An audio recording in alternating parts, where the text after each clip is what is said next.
Hi guys, welcome to my YouTube channel, and I will teach you about multiplying integers. So, sa last video natin, meron tayong mga rules of multiplication signs, which is positive times positive, equals to positive, negative times positive, equals to negative, positive times negative equals to negative, negative times negative equals to positive. So, dapat na-practice nyo na yun para dito sa multiplying integers. So, we have different types of multiplication. Yung ibang signs. Di ba ang normal na signs is ganitong sign. This is multiplication. Mostly ginagamit sa elementary. Pero pwede rin siyang gawing 5 times 4 na ganyan. And plus, pwede mo rin siyang gawing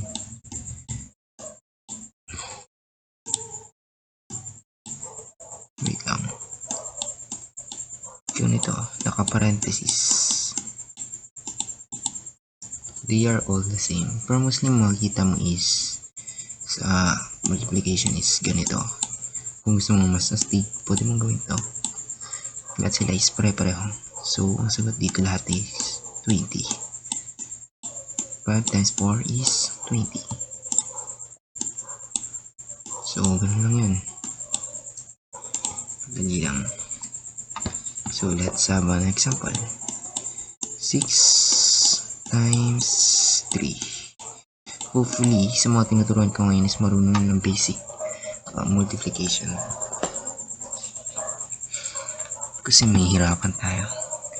Ito ay add mo lang siya ng 3 times. Repeated addition ng multiplication. So, tatlong beses mo add 6 plus 6 plus 6. So, ganyan lang yan. From left to right. Di pa tayo gumagamit ng tandas. 6 plus 6, 12. Plus 6. So, 6 plus 12, 18. So, gano'n lang siya. 6 times 3 is 18. Dali lang, diba? Let's say, 8 times 4. This is the same as multiplying, adding 8 4 times. So, there you go. We have this. 8 times 8 is 16. Another 8 plus 8 is 16. Ano ba sinabi ko kanina? Times? Okay. 16 plus 16. 16 plus 10 is 26. Plus 5 is 32. Yan. So, 32 na sila dito. 8 times 4 is 32. Diba? Sana nasulo nyo yung multiplication table.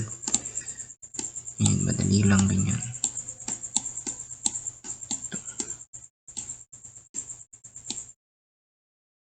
Yan. Paano na makapag may negative sign? Like this. Negative 6 times 5. So, basic lang to.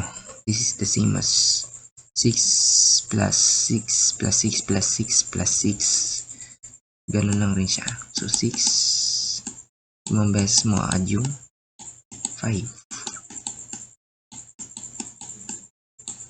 So, 6 plus 6, 12. 6 plus 6, 12. Baba mo na lang to. 6. 12 plus 12 is 24. Baba mo ulit ang 6. And 30. 24 plus 6 is 30. So, 6 times 5 is 30. And meron tayo ditong negative times positive. So, negative times positive. This is positive dyan. Nakalagay dyan. Multiplication to. So, okay malilito sa ganito. They are the same. They're not the same. Yeah, they're not the same. So, 6 times 5 is 30. And we have negative times positive. So, negative.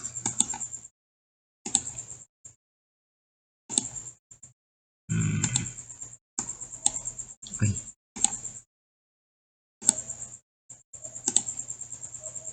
So, yung picture dito. Hindi pa ako sanay dito.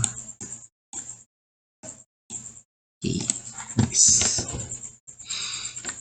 Paano na pag ganito. So, ito rin pala yung isang operation ng multiplication. Basic lang yan. 5 times 7. This is positive dito. And so, sa addition, ganito makikita nyo dapat. Wala siyang wala siyang parenthesis. So, sa sinabi ko sa last video, kapag may parenthesis, yes, add. But, ganito yun. Kapag ganito siya. So, kailangan nyo rin tignan yun. Pinagkaiba niyan. Para hindi kayo malito. Dito pwede mag-distribute yung positive times negative.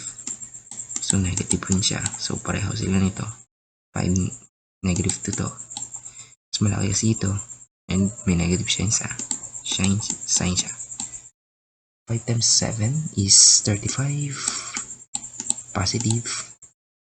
Positive times negative is negative. So, negative 35. So, ganun na siya. Ano ba napipindot to? Okay.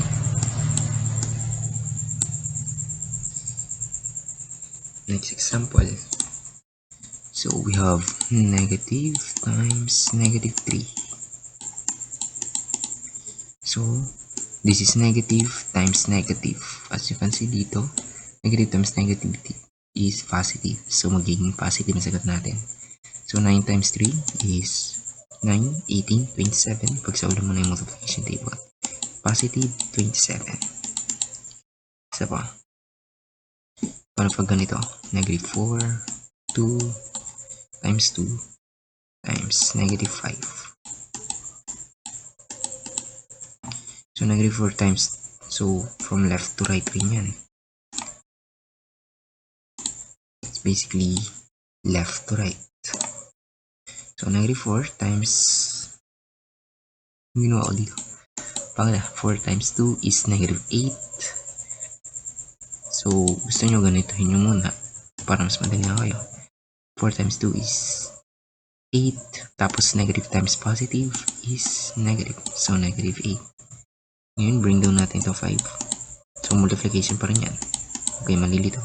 Negative 8 times negative 5. Negative times negative is positive. 8 times 5 is 40.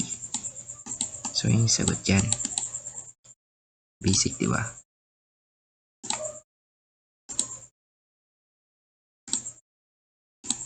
So, ngayon, alam nyo na kung ano yung mga yun. Let's do some work. Practice problem regarding dun sa kanina. So, negative 3, more practice problem tayo. Negative 5. Pwede nyo i-pause yung video. Sagutan nyo yan. And we have 2, negative 3, and 5. We also have this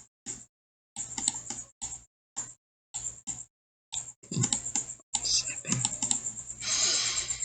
So, ngayon, ang basic nito is negative 3. So, yung kanina ginawa natin, simplify nyo lang. 3 times 4 is 12. Negative times negative is positive. So, kopyahin mo lang negative 5. 12 times 5, positive times negative is negative. 12 times 5 is 60. Yun. Dito rin sa kabila, from left to right. 2 times 3 is 6. Positive times negative is negative. So, we have this. Kopyahin yung 5. Negative times positive is negative. 6 times 5 is 30. So, we have that. Ngayon, paano naman pag double digits? So, pwede nung gamitin yung long multiplication na tinuro sa inyo nung elementary. This is it. 38 times 7. So, baba mo muna yan.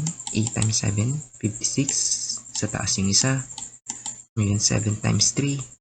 7, 14, 21. Plus 5. 26. So, 266 ang sagot dito. Tawag dito is long multiplication. Okay? Next example problem. Paano pag dalawang digits like this? 35 times 26. Paano pag ganyan? So, dapat pala ganito na lang ginamit ko. Pangit tignan eh. Ulitin natin. We keep pressing that thing. 35. Yan, ganda natin. Times 26 nga yan. Yan. Iwita ko na lang ganito. Ganda. So, gaya na kanina. 6 times 5 lang to. 6 times 5 is 30. 0 dito. 3 sa taas. 6 times 3, 6, 12, 18. Plus 3, 21. Ngayon, 5 times 2 is 10. Dito nyo lang ilagay. Sa taas yung isa. 3 times 2 is 6. Plus 7 is, plus 1 is 70. Tapos, i-add nyo lang siya. So, bring down 0 kasi wala siyang add. 1 plus 0 is 1. 7 plus 2 is 9. So, sagot dyan is 910. So, pwede nyo i-type sa calculator kung tama or mali yung sagot nyo. And, I know it's correct. So, that's it. Thank you for watching. So, para masanay kayo, you just need to keep practicing. And practicing. So, may mga other videos pa dyan, much better dito. I'm just starting my YouTube channel. So, yeah. Saan mag-improve pa?